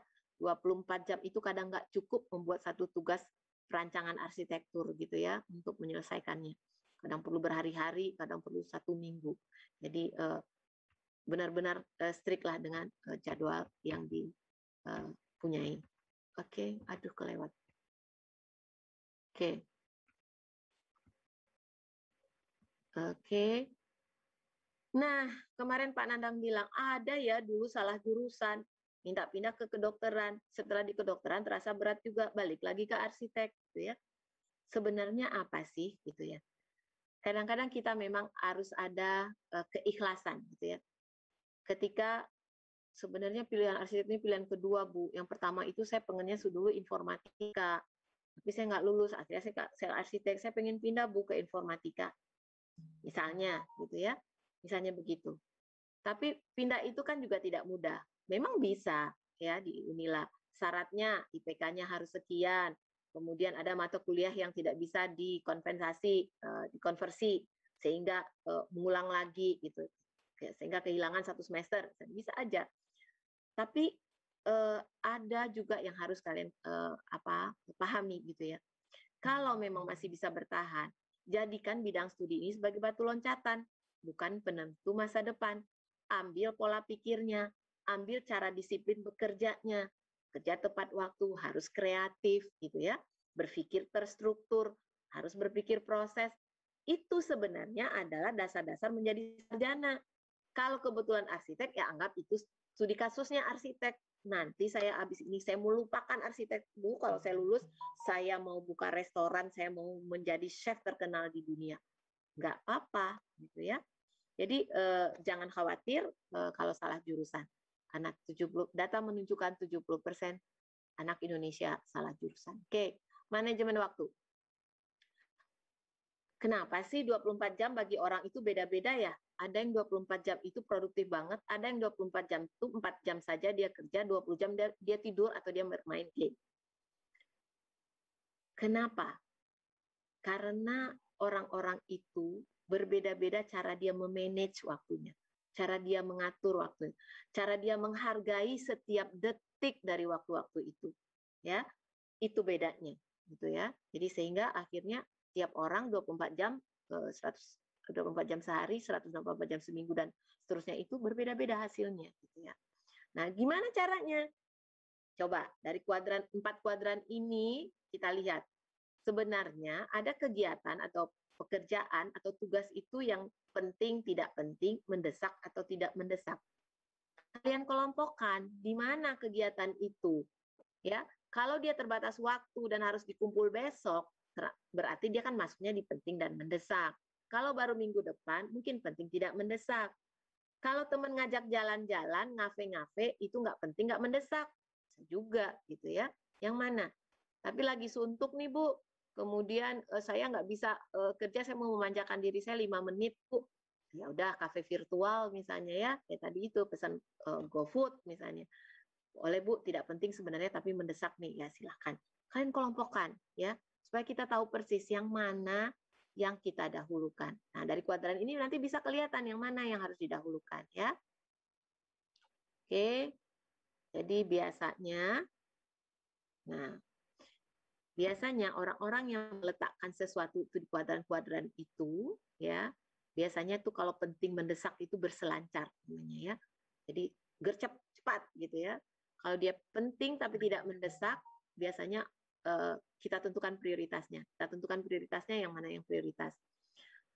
Ada yang tidak penting tapi mendesak, itu tadi, udah yuk jalan-jalan dulu yuk, main yuk, game dulu yuk, game dulu. Itu yes man. Apa kata orang ikut. Nggak bisa menentukan. Udah nggak penting, nggak mendesak, semua persoalan dia santai aja. Santuy bro, katanya gitu. Udahlah, tenang aja. Ya udah, Anda adalah kelompok yang malas, gitu ya. Kemudian, nah kita lihat ini contohnya. Yang penting mendesak tuh krisis besok ujian, teman sakit parah, PR harus selesai. Contoh penting tidak mendesak, misalnya itu yang berkaitan dengan pencegahan, perencanaan, dan persiapan. Kita masih punya waktu ya, tapi dia penting, jadi harus direncanakan, gitu ya. Kemudian tidak penting tidak mendesak, katakan tidak kepada teman-teman yang ngajak jalan-jalan, atau hal remeh-remeh, udah tidak penting nggak mendesak tuh, main game, berjam-jam di medsos, nonton TV, dan lain-lain. Ya, oke. Jadi sadari sekarang karena waktu itu sangat berharga. Jadi bagaimana menyusun jadwal, buat daftar kegiatan, buat skala prioritas, buat perkiraan kebutuhan waktunya, alokasikan waktunya, dan evaluasi terus. Jangan sudah buat jadwal gitu ya, terus Anda lakukan pekerjaannya, nggak dilihat-lihat lagi ke sana, jangan. Lihat lagi, evaluasi lagi. Oh, saya sudah sampai mana sekarang nih, gitu ya. Jadi harus sudah lebih aware dengan evaluasinya, harus ini terus dievaluasi terus, jangan terbuka. Ini satu lagi ya Hana, waktunya udah mau habis ya. Satu lagi, Hana berapa menit lagi? Sampai 11.15 untuk materi, Bu. Oke, masih ada 15 menitan ya. Oke, kita masih bisa ke manajemen stres. Saya agak cepat. Sebenarnya ini memang harus satu-satu. satu materi itu misalnya manajemen waktu itu 1 kali gitu, terus kita diskusi dulu, berkegiatan dulu. Tapi kan waktu kita terbatas, jadi saya rangkum dalam satu PPT ya. Gimana nih? Udah ada banyak masalah karena kuliah dari rumah. Ibu sakit, adik minta dianterin, rumah berantakan harus diurus karena saya juga punya tanggung jawab beres-beres rumah. Kemudian tugas kuliah belum selesai, nilai saya semester lalu jelek, besok seminggu lagi ujian. Yang mana dulu nih gitu ya. Akan selalu bertemu dengan persoalan ini ya. Mahasiswa akan selalu dihadapkan dengan pilihan-pilihan seperti ini. Oke, sekarang akhirnya stres. Waktu stres udah nggak tahu mesti ngapain lagi. Bingung. Diajak bikin tugas nggak ada ide, disuruh kerja bawaannya males gitu ya. Diajak ngomong marah-marah gitu. Itu ciri-ciri orang stres. Pertama bagi tanggung jawab. Tanya, apakah ini tanggung jawab saya? Memang saya kuliahnya dari rumah ayah ibu, kakak adik, tapi jangan semua saya dong. Yuk kita bagi yuk. Saya yang bagian ini ya. Besok saya, kalau saya tugas saya sedikit, saya boleh deh bagian yang ini. Misalnya gitu ya. Begitu juga untuk pekerjaan-pekerjaan tugas kuliah. Jadi karena sekarang kuliahnya dari rumah, saya akan mengatakan bahwa kalian juga tentu terbebani pekerjaan di rumah. Kayak kemarin tuh, Paulina, saya lagi nemenin Bu di rumah sakit. Ya gimana, itu kan penting dan mendesak ya kuadrannya tadi. Masa sakit di depan mata, terus kita biarin gara-gara saya harus deadline tugas. Mana jiwa humanis saya, gitu kan. Nah, kemudian 2, perencanaan yang cermat. Hati-hati. Yang ketiga, mengenali penyebabnya. Yang keempat, menyelesaikan masalah yang sesungguhnya. Kemudian ganti suasana dan meningkatkan diri padanya. Ini cara-cara kita manage stres kita. Perencanaan yang cermat. Ulang lagi tadi, evaluasi lagi jadwal tadi, ya, rombak lagi, kemudian kenali penyebabnya. Sebenarnya saya ini stres apa sih? Tugas ini banyak, tapi kalau saya kerjain nanti juga akan selesai, gitu ya. Sebenarnya apa sih yang menyebabkan saya stres ini? Oh, gara-garanya ini kali ini tadi, misalnya gitu. Kalian ketemu, misalnya ya, ada satu yang biasanya itu lebih kepada apa yang merusak mental kita ya, atau yang mengganggu pikiran-pikiran kita. Karena kalau dia kegiatan fisik, kalau kita sehat, itu bisa kita kerjakan dengan baik gitu ya. Tapi yang stres ini kan penyakit mental gitu, dan penyebabnya juga biasanya juga mental gitu ya. Misalnya yang diserangnya itu non fisik kita. Badan kita sehat sebenarnya, tapi karena kita stres kita jadi kayak orang sakit gitu ya. Jadi kenali penyebabnya apa? Cari penyebabnya. Kalau perlu di list atau ngobrol sama teman. Atau kalau teman nggak bisa, siapa yang bisa diajak ngobrol ya. Kemudian cari masalah sesungguhnya. Jujur pada diri. Ini masalah sesungguhnya yang mana? Jangan malu, jangan tidak terbuka pada diri sendiri. Kadang kita membohongi diri kita sendiri. Enggak apa-apa. Kamu baik-baik aja. Enggak apa-apa, Bu, baik-baik aja gitu. Tapi sebelumnya itu dia, wah gimana gitu ya. Nah, terus ganti suasana, kalau perlu pergi dulu misalnya ke suatu tempat yang aman, tentu prokes gitu ya, untuk mendapatkan suasana baru. Sedikit meditasi ya, perlu sedikit meditasi yang membantu kita tarik napas dalam-dalam, kemudian pinggir hutan atau kemana lah yang, tapi hati-hati ya dengan prokes karena situasinya begini. Kemudian tentu yang juga sangat penting adalah berserah diri padanya. Semua kita orang beragama, semua kita orang yang percaya kepada kekuatan yang Maha Kuasa yang mengatur semuanya. Ketika kita ikhlaskan diri kita kepada Allah Subhanahu wa taala, tentu Allah akan memberikan jalan buat kita. Yakinkan itu pada diri kita ya. Ini tipsnya untuk manajemen stres. Nanti kalau ada pertanyaan silakan. Nah, ada lagi nih aktivitas-aktivitas lainnya yang juga penting diperhatikan, diantaranya adalah soal finansial ya. Apalagi dialami kalau lagi kos-kosan itu, karena jauh dari orang tua, makan sendiri, transport sendiri, semua sendiri. Nah, sekarang kan di keluarga, tapi tetap finansial menjadi kendala biasanya. Jadi buatlah anggaran kecil, rencana anggaran kalian kecil-kecilan gitu ya. Dan Ingatkan orang tua membayar UKT misalnya jauh hari, biar orang tua bisa berpikir menyiapkannya jauh hari. Jangan udah mepet ya, karena kalau dibayarnya udah mepet itu ujungnya ntar banyak nilai nggak keluar, di siakadu nggak keluar, susah. Jadi tepat waktulah. Nah, untuk ini bantu orang tua kalau itu misalnya memang uang biaya kuliah masih dari orang tua. Kemudian juga untuk tugas-tugas. Tugas-tugas tentunya di arsitek banyak gitu yang dibutuhkan gitu ya. Mulai dari laptop, program-program software-software, kemudian kertas, alat-alat gambar dan sebagainya. Itu buat sekarang. Saya perlu ini, biayanya segini. Bertahap menyiapkannya. Jangan udah dibuat rapnya, ternyata jumlahnya 10 juta, terus langsung ke orang tua langsung pingsan. Jangan, hati-hati ya. Jadi hati-hati juga di dalam finansial ini. Kalau misalkan harus bekerja sampingan, kenapa tidak? Ya, sekarang banyak sekali yang bisa kalian lakukan dengan online, yang jualan online, bisnis jasa.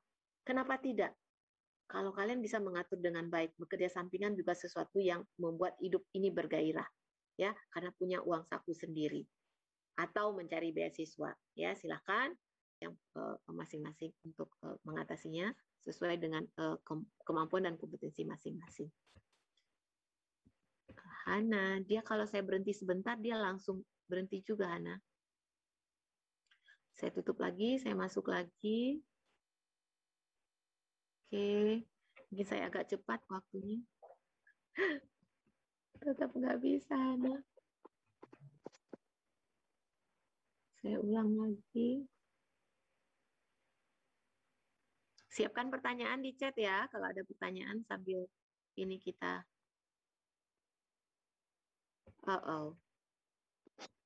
Oke. Memperluas wawasan kemarin juga banyak disinggung ya, dari tingkat universitas, fakultas, ini semua sudah dibicarakan dan ini peluangnya banyak sekali, tinggal pilih sesuai dengan sesuai dengan bakat, talenta, minat masing-masing. Yang mana? Nggak harus semuanya, pilih salah satu aja atau salah tiga boleh, terserah yang mana.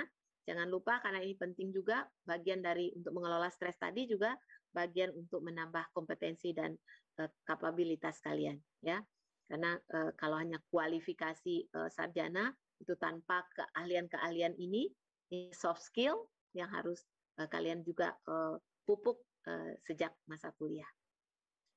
Jangan lupa ini pandemi, jaga kesehatan, makan nggak perlu banyak tapi gizinya cukup, olahraga, sempatkan olahraga, cukup istirahat ya. Jangan lupa kalau cuacanya buruk jangan main hantam-hantam saja karena sekarang lagi pandemi, jadi kalau hindari sangat panas, sangat dingin atau hujan yang akan membuat kalian sakit. Jangan lupa vitamin sekarang juga banyak yang murah, tidak harus vitamin yang mahal tapi harus lengkap ya. Jadi vitamin C, vitamin E, vitamin D, vitamin K semua boleh bisa didapatkan di puskesmas, malah ada yang gratis. Untuk generik itu biasanya disediakan gratis. Integritas akademik ini saya lewatkan ya, ini karena agak panjang ceritanya, mungkin nanti kita bahas kalau ada pertanyaan. Jadi siapa kalian? Kalian adalah orang-orang yang berkarakter dengan karakter pemenang. Jadi kalian harus pertama itu orang-orang cerdas dulu ya. Cerdas itu melalui pendidikan ini kecerdasan kita asah adalah orang yang gigih, kemudian ada orang yang kooperatif, orang proaktif, orang yang bisa berkomunikasi, dan orang yang beretika, ya, sopan santun harus. Gimana caranya? Menjadi karakter pemenang harus mempunyai karakter-karakter ini, ya, minimal 6 karakter ini.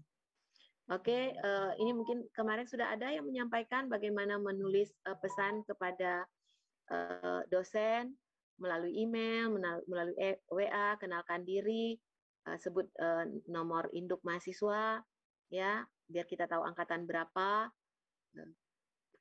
Setiap WA, karena kadang-kadang kan saya udah pertama kali saya WA ibu kan udah saya kenalkan diri, jadi WA berikutnya nggak perlu lagi. Adik-adik, kalian tuh ada ratusan bahkan sampai ribuan ya kalau saya mengajar 10 kelas gitu. Jadi kita tuh kadang-kadang lupa ini tuh yang siapa ya gitu. Jadi tolong kenalkan diri dan NIM itu selalu ya standarnya ya. Ini nanti saya bagikan, boleh dibaca. Mungkin saya nggak bahas. Kita lebih banyak nanti tanya jawab, mungkin lebih asik karena kelamaan mendengar dari saya itu pegel juga ya. Hana, saya cukupkan ini nanti di ini saja dibaca sendiri saja bagaimana tata cara menulis atau berkomunikasi dengan dosen. Itu pengantar dari saya, banyak sekali materinya, tetapi sebenarnya itu mengingatkan kalian, nanti kalian bisa mengasahnya sendiri, saya yakin di internet pun banyak ya sumber-sumber atau materi-materi tentang itu. Terima kasih. Assalamualaikum warahmatullahi wabarakatuh. Selamat siang. Saya kembalikan ke Han. Ya, baik Bu. Jadi ini materinya nambah wawasan banget nih ya. Jadi yang mau bertanya bisa langsung di kolom chat. Ada yang mau nanya mungkin tentang tips-tips gimana nih tentang kelemahannya biar nggak begitu-begitu mulu gitu. Ini di sini di kolom chat udah ada yang nanya nih Bu. Dari Atu Puspita, izin bertanya Bu, bagaimana tanggapan Ibu jika kita sering memberi hadiah kepada diri sendiri? Menurut Ibu, itu termasuk hal yang baik karena kita sangat-sangat mengapresiasi diri sendiri, atau malah jatuhnya termasuk boros Bu, karena terlalu sering menghabiskan uang hanya untuk menghadiahi diri sendiri? Makasih Puspita, pertanyaan yang bagus. Iya, nggak apa-apa sering. Tapi kan kita harus lihat finansial kita tadi, kan harus ada karakter finansial, mengatur manajemen finansial. Sering-sering kalau murah ya nggak apa-apa lah, 1.000, 2.000 misalnya gitu ya. Jangan yang mahal-mahal tentu gitu ya. Jadi logikanya atau realitanya adalah memberi hadiah sesuai dengan kemampuan kita ya. Itu kata kuncinya, Puspita. Nggak apa-apa sering. Kalau saya sih nggak apa-apa sering. Murah dan saya masih mampu gitu. Kalau saya nggak mampu, ya jangan dipaksakan gitu ya. Gitu jawaban saya Puspita. Terima kasih. Yang lain? Yang lain yang mau nanya langsung aja ke kolom chat atau ada yang mau raise hand?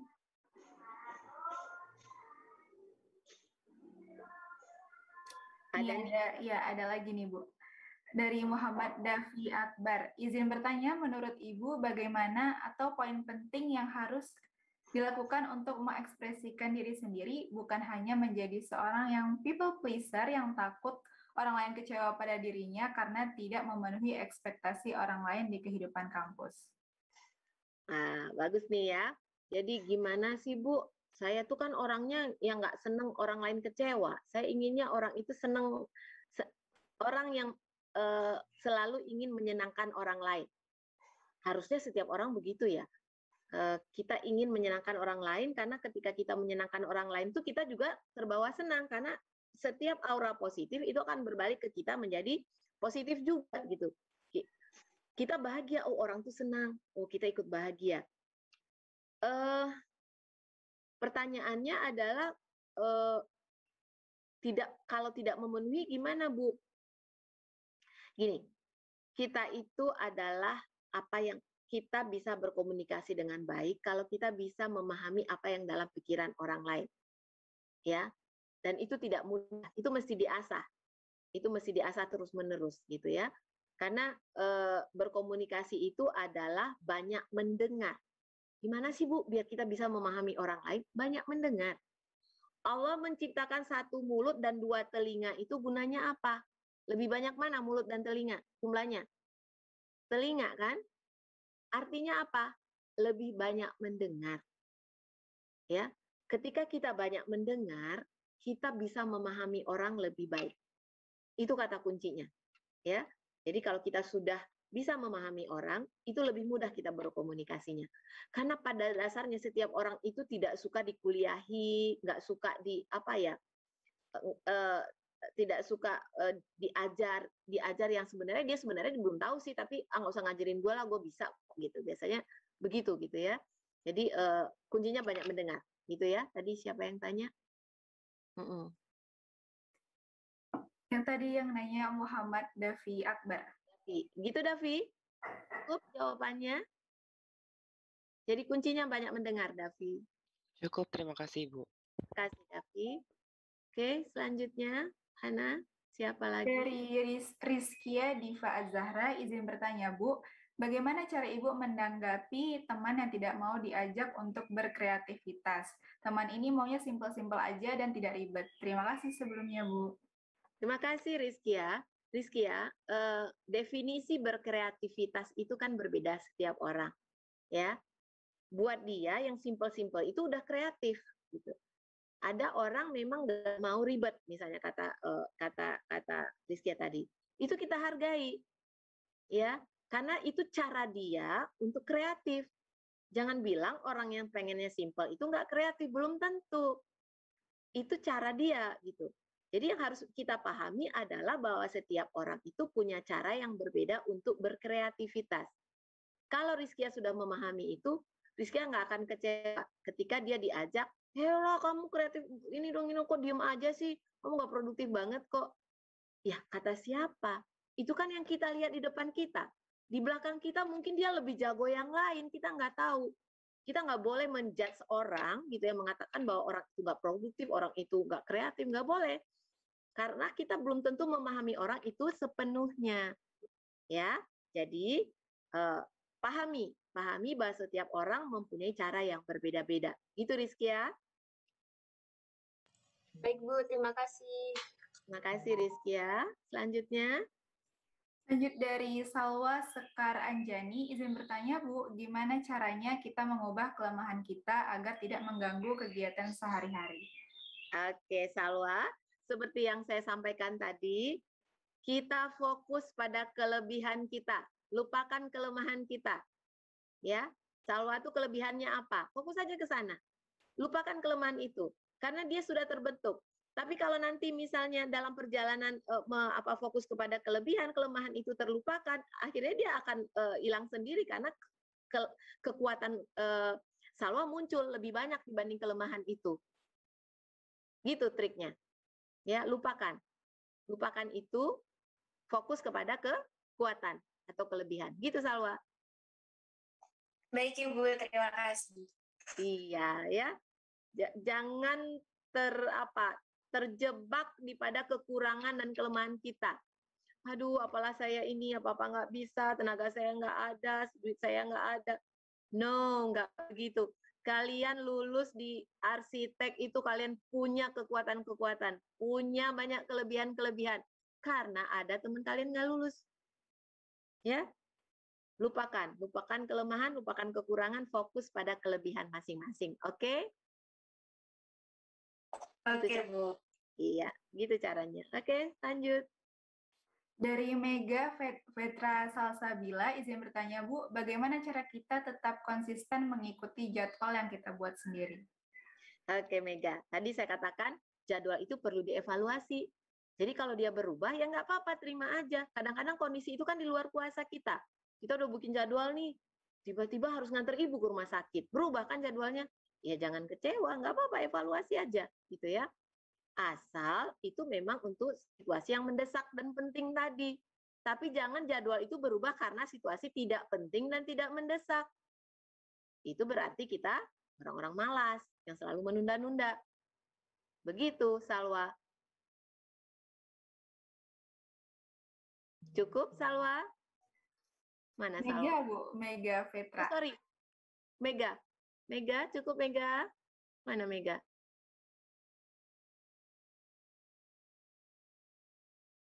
Mega nggak jawab. Oke. Lanjut, jika masih ada, silakan. Masih banyak banget nih, Bu. Oh, waktunya masih ada. Dari Monica Alda Sanjaya, izin bertanya, Bu, bagaimana bekerja sama dengan orang lain jika semisalnya di perkuliahan ada tugas kelompok dan hampir semua anggota kelompok pasif atau menyepelekan tugas? Terima kasih. Monica, ini sering terjadi memang. Dan dosen tuh tahu siapa yang NB. Kalau istilah Lampungnya itu numpang bange. Mau enaknya aja, numpang nama dan NIM-nya. Tapi dosen tahu, dosen itu dia sudah pengalaman banyak. Dia menang pengalaman dari kalian. Ya, jadi jangan coba-coba menipu dosen. Kalau ada tugas kelompok, yang tinggal taruh nama. Itu pertama. Ya. Kalau Monica ingin mengajak mereka, pahami diri mereka, Monica. Ya, ini ada tugas. Bagusnya gimana? Yuk kita kumpul dulu yuk. Mau kita bagi atau mau seperti apa gitu. Ya. Karena seorang mahasiswa yang bertanggung jawab, dia tahu tugasnya. Ya. Seorang yang punya integritas akademik. Di tingkat universitas tuh kita sudah punya integritas akademik namanya. Ya, nanti baca di bahan saya tadi. Jujur, tanggung jawab, amanah gitu. Itu harus kita punyai gitu ya. Jadi saya akan sangat mempertanyakan apabila ada tugas kelompok, apabila ada mahasiswa yang pasif, yang nggak mau ikut. Alangkah ruginya kalian, karena itu bagian dari proses pembelajaran. Proses kalian meningkatkan kompetensi diri kalian. Kalau kalian nggak mau ikut, ya nggak usah ditulis namanya. Tegas aja.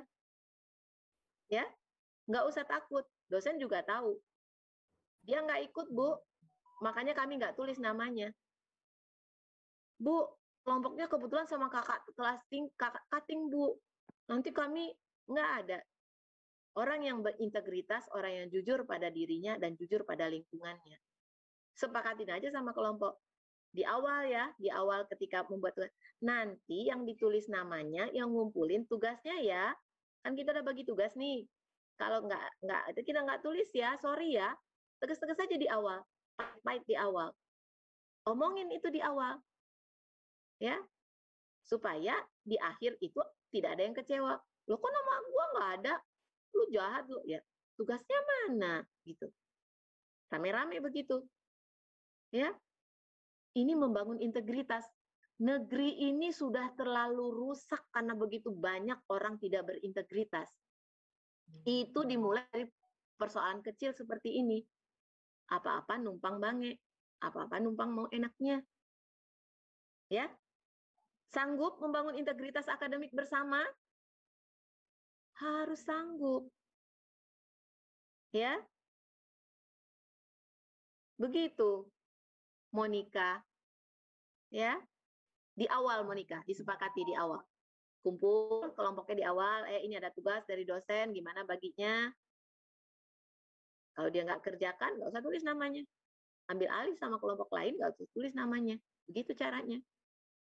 Itu kita jujur pada diri dan pada lingkungan kita. Ya, jujur itu hebat. Oke, cukup Monica atau belum puas dengan jawabannya?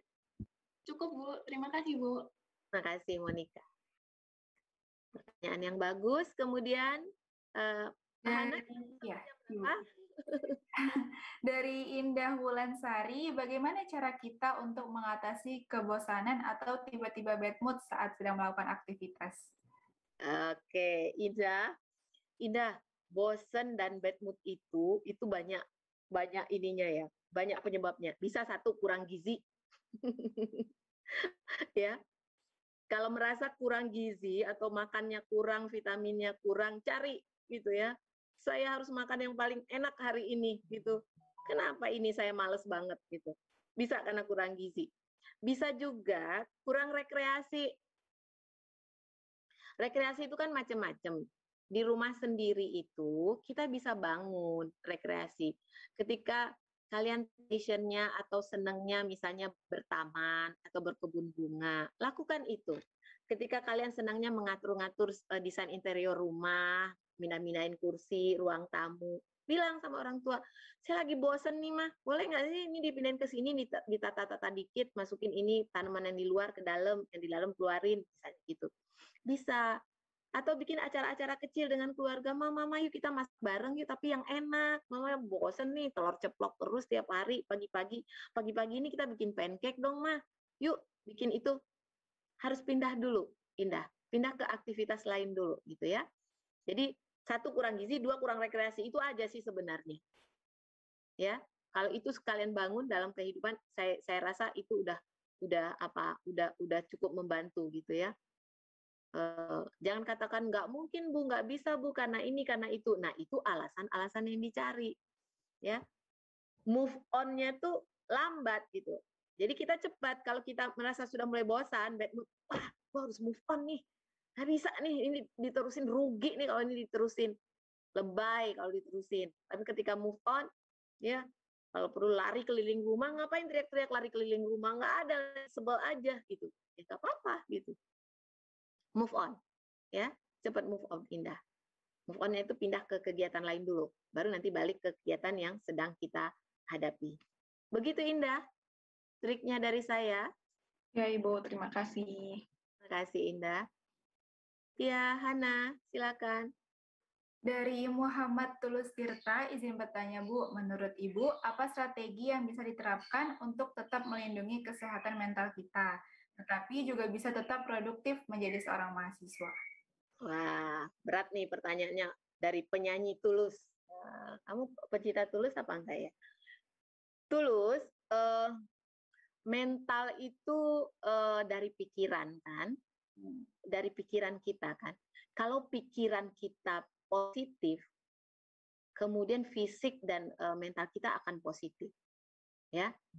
Untuk menjaga pikiran itu positif, isi dengan yang baik-baik, isi dengan kebaikan. Apakah kebaikan-kebaikan itu mulai dari kebaikan itu adalah ikhlas, sabar, itu kebaikan pada diri kita dulu nih, belum ke orang lain nih, belum berbuat baik pada orang lain nih. Menyayangi diri sendiri dulu. Siapa sih yang bisa menyayangi diri kita kalau bukan kita dulu nih, gitu. Jangan harapan orang lain dulu, kita dulu. Harap-harap orang menyayangi kita aja nggak sayang sama diri kita, ya. Apa syarat sayang pada diri? Isi otaknya sama yang positif, sama yang baik-baik, sama yang keren-keren, gitu ya. Itu secara software-nya gitu. Kalau secara hardware-nya kan itu tadi kan gizi dan sebagainya kan gitu ya. Karena otak yang sehat itu dari makanan yang sehat. Otak tuh punya makanan. Apa makanan otak? Yang sehat-sehat gitu. Nah, jadi kita biar mental kita itu selalu bisa produktif, kita isi yang baik-baik. Jadi orang tuh biasa ada namanya self-talk ya. Self-talk tuh bicara pada diri. Bicara pada diri itu apa? Saya harus sukses di arsitek. Jangan sampai semester ini ada nilai saya yang buruk. Jangan sampai saya nggak ada lulus. Oke, saya akan baca-baca dulu, atau saya akan tanya-tanya dulu, atau saya kalau kuliah saya sangat sungguh-sungguh supaya saya nanti ngulang pelajarannya nggak susah. Saya akan dengerin dosen dengan baik supaya saya punya ikatan emosi dengan dosennya sehingga saya ingat selalu apa yang dikatakan dosen. Itu positif gitu. Bangun itu dalam diri kita. Ya. Karena orang itu menurut penelitian, orang itu sebenarnya 70% bicara pada dirinya negatif. Self talk-nya itu banyak negatif. Lu capek lah, duduk dari pagi udah sampai jam segini, ngomong aja dosen tuh, Pak Keli ngomong, Bu Citra ngomong. Males lah saya. Nah, sering begitu. Tapi, wah asik nih, apalagi yang dia omongin. Saya pegang, udahlah saya tarik dulu tangan saya mau olahraga dulu di sini. Kenapa nggak itu yang dilakukan gitu ya? Gitu, Tulus. Jadi positive thinking, positif isi dengan yang positif-positif pikirannya supaya kita bisa produktif. Ya. Cukup, Tulus? Ya, Bu. Terima kasih, Bu. Terima kasih, Tulus. Tulus Tirta. Wow, namanya keren banget. Dah, terus siapa lagi? Dari Rafli Al-Haki. Izin bertanya, Bu, bagaimana cara melakukan antisipasi perubahan jadwal dadakan, jadwal kuliah misalnya, Bu? Nah, salah satu yang dilatih dalam diri kalian kuliah ini adalah perubahan-perubahan yang mendadak. Ya. Karena dosen itu kadang-kadang seperti saya kan kaprodi, tiba-tiba saya dipanggil rapat oleh dekan atau kami rapat jurusan. Terpaksa saya ada yang harus saya gantikan, misalnya kuliahnya gitu. Tapi sebenarnya kalau jadwal kuliah itu sebagian besar dia strict kok. Karena merubah-rubah itu mengganggu yang lain. Karena sudah padat sekali. Dalam seminggu tuh saya menggeser satu mata kuliah itu susah sekali mencari waktunya.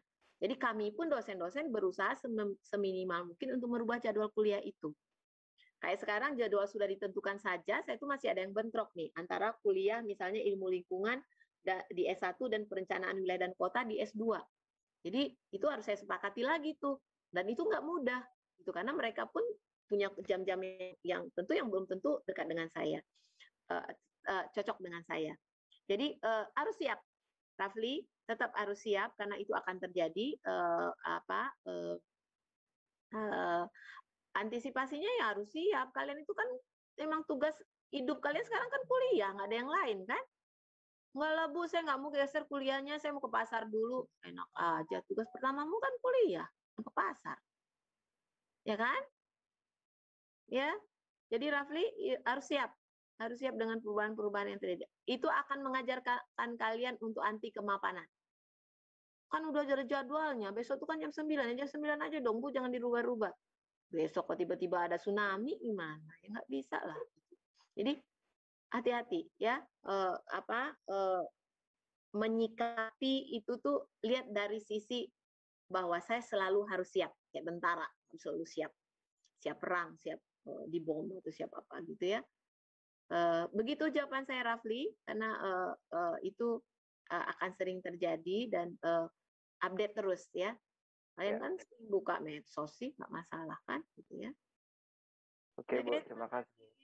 Makasih Rafli. Kemudian ada dari Richard Kanuwijaya, izin bertanya Bu, jika kita telah berhasil masuk ke dalam suatu jurusan, namun tiba-tiba merasa salah jurusan, apakah itu perasaan yang wajar atau tidak? Terima kasih Bu. Terima kasih Richard. Di awal mungkin ada kegalauan itu Richard, karena memang kita belum masuk ke kuliahnya ya Richard ya. Dulu ketika menentukan jurusan arsitek kan sedikit banyak ada ketertarikan kan Richard ya? Mana Richard? Richard. Iya, dulu waktu memilih, Richard kan pasti sedikit banyak ada ketertarikan kan dengan arsitek? Betul nggak? Belum dibuka mic-nya. Oke, nggak apa-apa buka tutup kamera, tapi jawab Richard.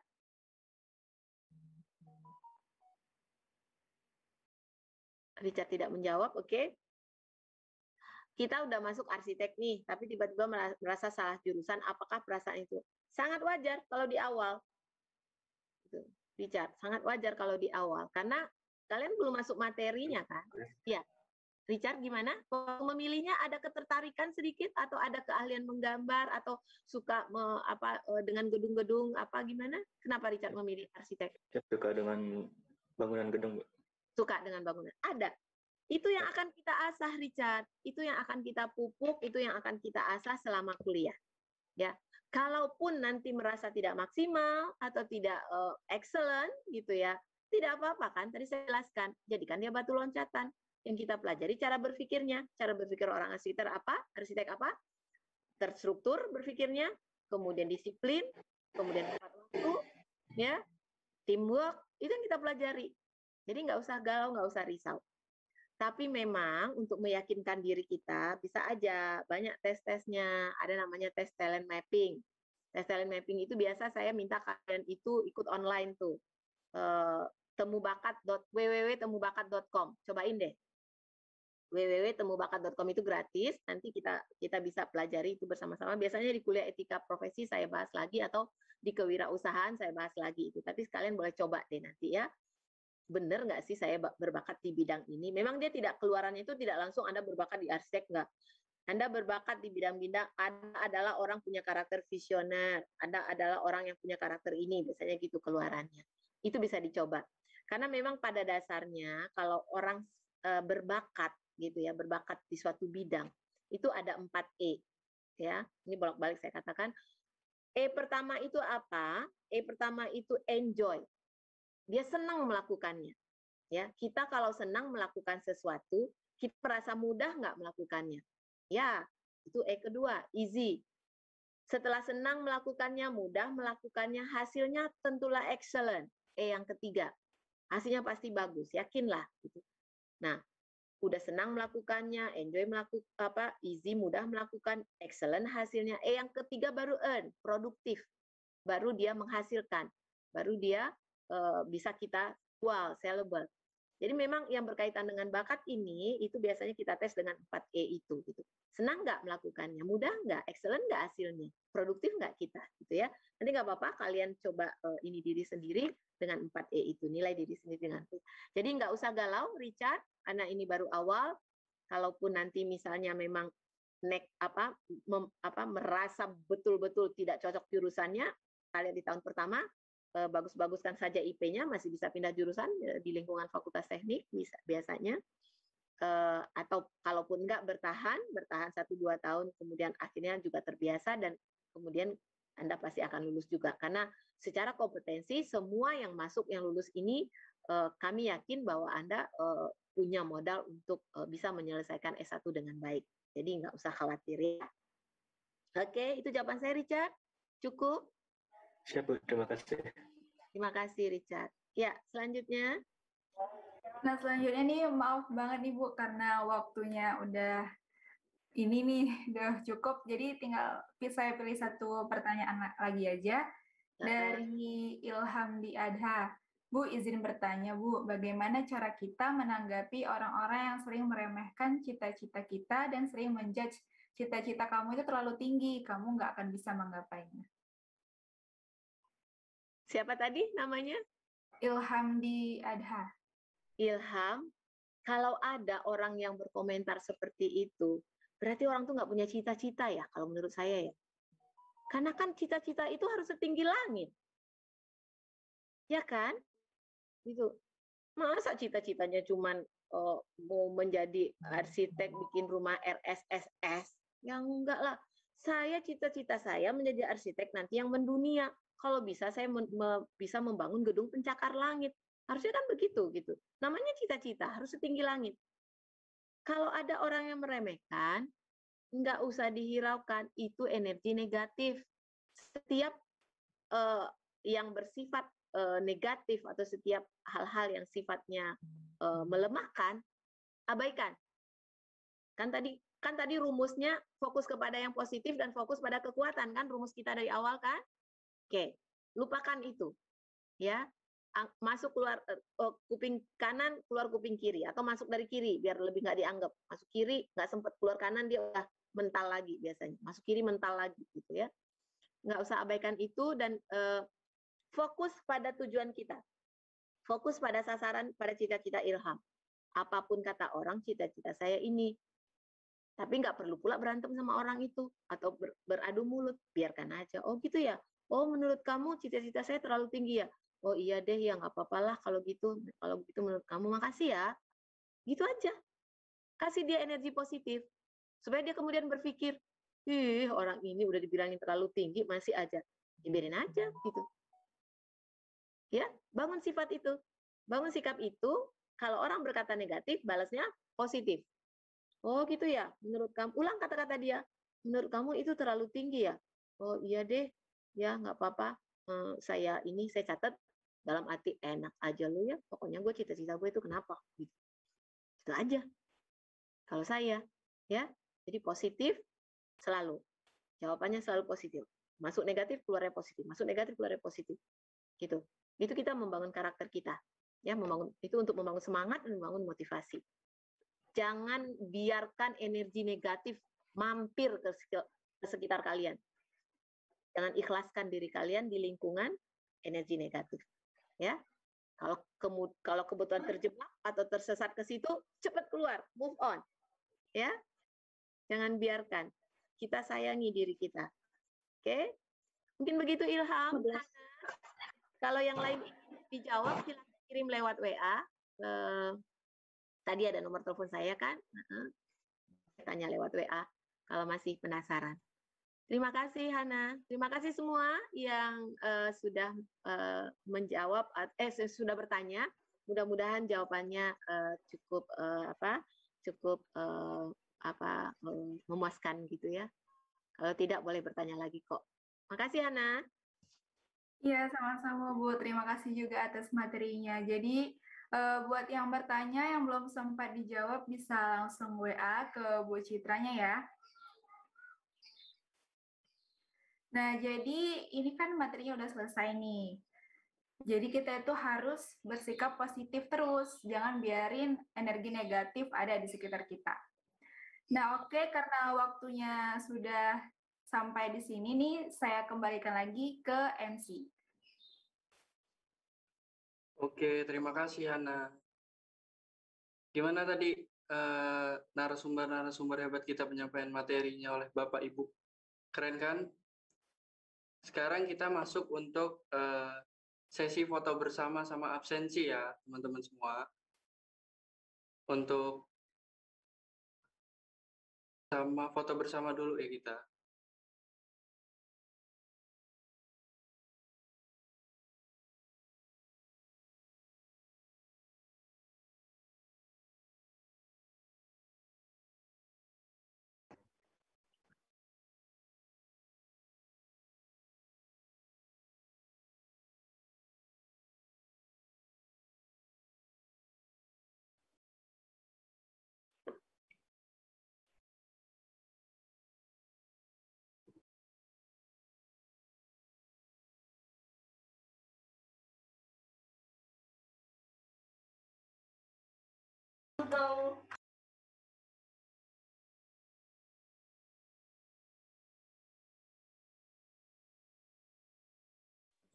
Ya, Tunaswa dipersilakan untuk sesi foto bersama. Oke, makasih Kusuma. Sekarang kita sesi bersama ya teman-teman semuanya dan ibu bapak dosen yang ada. Untuk di sini ada 8 slide. Yang pertama di slide pertama dulu, saya hitung sampai 3. 1, 2, maaf. 1, 2, 3. Untuk slide kedua, buat teman-teman yang masih off, mungkin bisa on cam dulu untuk sesi foto. 1, 2, 3. Untuk slide ketiga, 1, 2, 3.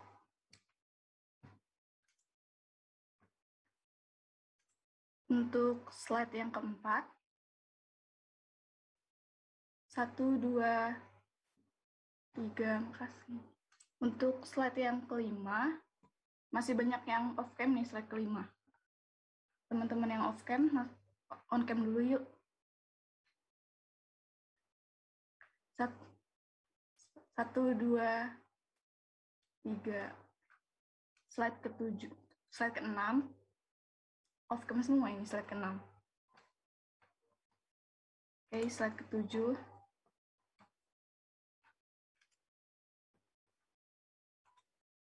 Dan slide ke-8. Terima kasih teman-teman dan ibu bapak dosen untuk sesi fotonya sudah selesai. Saya kembalikan ke Kusuma sebagai MC. Oke, terima kasih ya Tunaswa.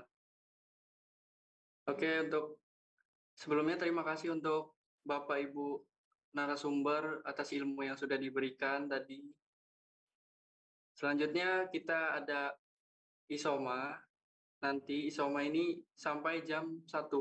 Kalau bisa jam 1 itu, sebelum jam 1 kita udah masuk kembali ya, karena ada materi selanjutnya oleh kakak-kakak kita nanti.